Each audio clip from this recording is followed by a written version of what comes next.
भारतवर्ष के प्रथम CDS chief of defence staff general Vipin Rawat, उनकी धर्मपत्नी मधुलिका रावत और उनके साथ जो और सभी हमारे जो ऑफिसर्स, जवान, जिस तरीके से आर्मी के और वायु सेना के जिन्होंने जो वीर गति प्राप्त एक हेलीकॉप्टर दुर्घटना में हुआ है, जब वो एक एयरफोर्स स्टेशन से विलिंगटन में जा रहे थे लेक्चर वहाँ पे देने के लिए, जो हमारा स्टाफ कॉलेज है। इससे भारतवर्ष की कितनी बड़ी क्षति है ये हम सभी को विदित है। भारतवर्ष आज एक जब आत्मनिर्भरता की तरफ बढ़ रहा था, आज भारतवर्ष को जो उन्होंने जिस तरीके से चीफ ऑफ डिफेंस स्टाफ बनकर एक तरीके से जो इंटीग्रेटेड सिक्योरिटी मैनेजमेंट या इंटीग्रेटेड डिफेंस सर्विसेज मैनेजमेंट की जो ज़रूरत थी, जिस तरीके से उन्होंने उसका ढांचा बैठाया था और जिस तरीके से एक theatre command, integrated theatre command का निर्माण वो कर रहे थे, जिस तरीके से इंडिजिनस डिफेंस मैन्युफैक्चरिंग को उन्होंने बढ़ावा दिया था, जिस तरीके से उन्होंने करप्शन की कमर तोड़ी, बिचौलियों की कमर तोड़ी, इन सब चीज़ों को देखने से और इन सब चीज़ों के जो रिजल्ट भारतवर्ष को देखने में मिल रहे हैं वो सर्वविदित हैं। और पूरे भारतवर्ष की जो ये क्षति है ये बहुत ही बड़ा लॉस है। और सबसे ज़्यादा दुख की बात ये होती है कि आज सभी चैनल सोशल मीडिया पर जिस तरीके से वो डिस्कशन कर रहे हैं, अपनी ओपिनियन दे रहे हैं। कोई ओपिनियन दे रहा है कि इसमें किसी विदेशी ताकतों का हाथ हो सकता है, कोई कह रहा है कि पायलट को शायद एक तरीके से जो खराब मौसम है उसमें शायद उनको नहीं उड़ाना आता था, कोई कह रहा है कि कम्युनिकेशन जो वो एटीसी से टूट गया, कोई कह रहा है कि वो इंस्ट्रूमेंट फ्लाइट रूट को ना फॉलो करके वो विजुअल फ्लाइट रूट पायलट कर रहे थे। इन सब चीज़ों की जो स्पेकुलेशन कर रहे हैं और स्पेकुलेशन करने के बाद में वो जिस तरीके से इन चीज़ों को डिस्कस कर रहे हैं, उनसे बड़ा दुख पहुंचता है। आप सभी को मैं यही कहना चाहता हूं कि आप इन चीज़ों को जो बहुत ही मैच्योरिटी से टीवी पे बहस में इन चीज़ों को डिस्कशन नहीं कर रहे हैं, और जो हमारे एक्सपर्ट हैं, जो डिफेंस एक्सपर्ट हैं, सिर्फ उन्हीं की बातों को ध्यान दें। जो सोशल मीडिया पे छोटे छोटे चैनल और जो छोटे छोटे वहाँ के उस चैनल के ऊपर जो पत्रकार हैं, उन्हें कुछ भी डिफेंस फोर्सेस के बारे में नहीं पता है, ना ही उन्हें ME-17 हेलीकॉप्टर के बारे में पता है, ना ही उन्हें ये पता है कि ये ME-17 हेलीकॉप्टर लेटेस्ट ये कब एक्वायर हुआ, इसकी क्षमताएं क्या हैं, इसमें क्या क्या चीज़ें लगी हुई हैं। इन सब चीज़ों का उन्हें ज्ञान नहीं है, लेकिन वो अपना फिर भी ज्ञान बांट रहे हैं। इससे दुख होता है। आज हमें सभी को सिर्फ ये देखना है कि भारत के प्रथम chief of defence staff general Vipin Rawat की जो कमान थी, जिस तरीके से उन्होंने भारतवर्ष को एक तरीके से योग्यता के साथ में उसको आगे बढ़ाया, और जो भारतवर्ष को ज़रूरत थी एक ऐसे डिफेंस स्टाफ की जो सारी सेनाओं को, जो सेनाओं के तीनों यंग अंग हैं, उनको एक साथ लेकर किस तरीके से आगे बढ़ सकते हैं।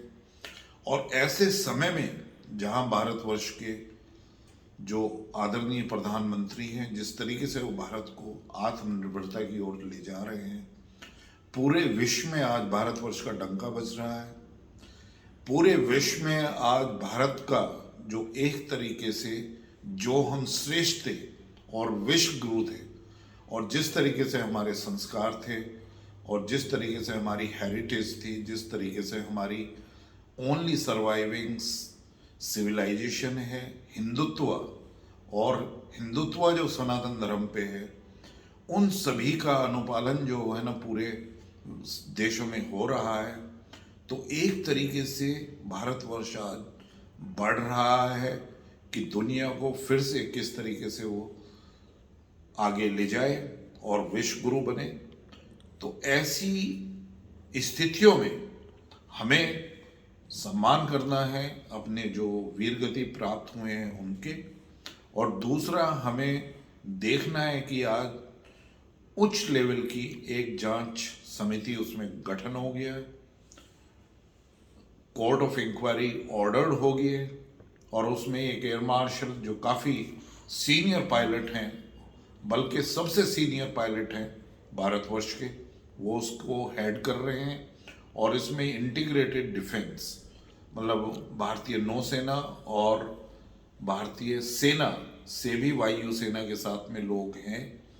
उसका डेफिनेटली कोई ना कोई उसमें एक निष्कर्ष निकल के आएगा और जिस पर कार्रवाई की जाएगी। तब तक हम आप सिर्फ इन चीज़ों को सुनकर कोई भी स्पेकुलेशन ना करें, क्योंकि उससे भारत की सेनाओं पर, भारत की क्षमताओं पर, भारत की योग्यता पर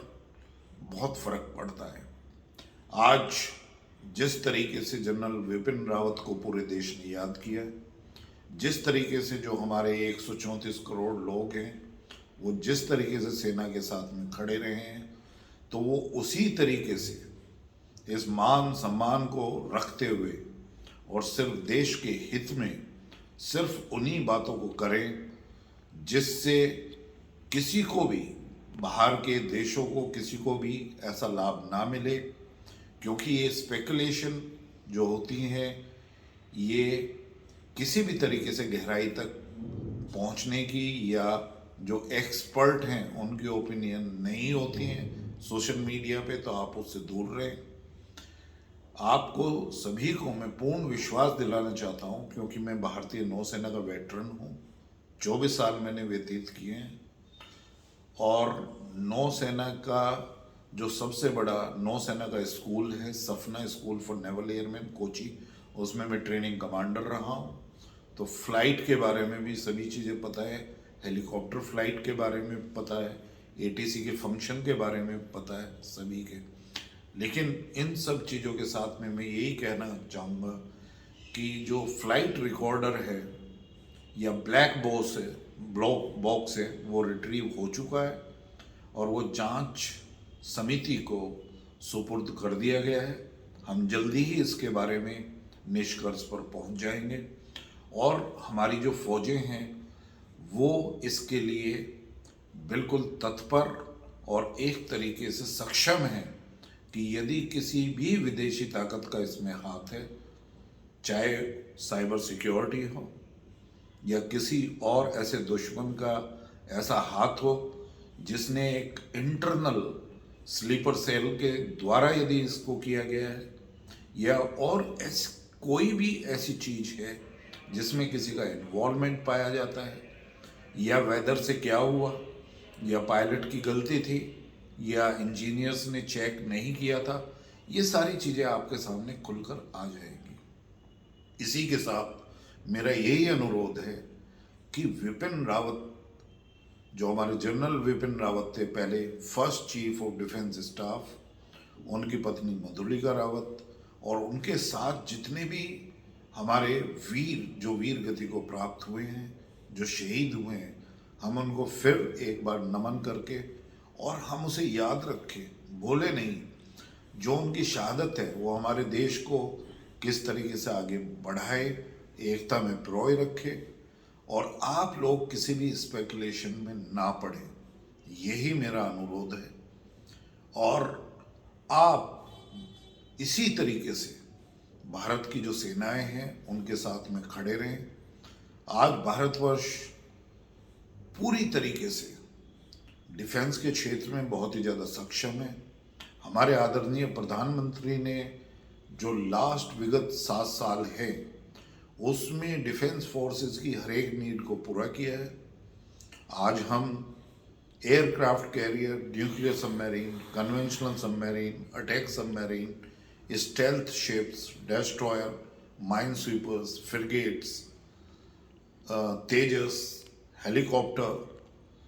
मिसाइल्स, इंटीग्रेटेड मिसाइल्स, ट्रायड,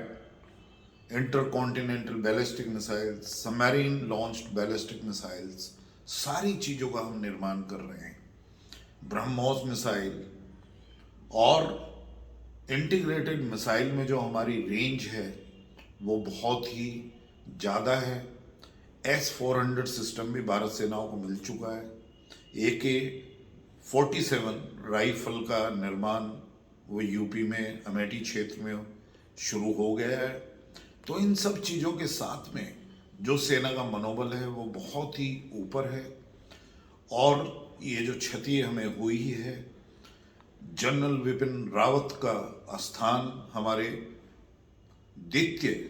जो चीफ ऑफ डिफेंस स्टाफ हैं, जो हमारे आर्मी के चीफ थे, नरवणे, जनरल नरवणे, उन्होंने ले लिया है। आर्मी के चीफ को भी जल्दी से अपॉइंट कर दिया जाएगा। और इन सभी चीज़ों को ध्यान में रख के आपको पूरी उम्मीद रहनी चाहिए कि जो एक सपना था जनरल विपिन रावत का,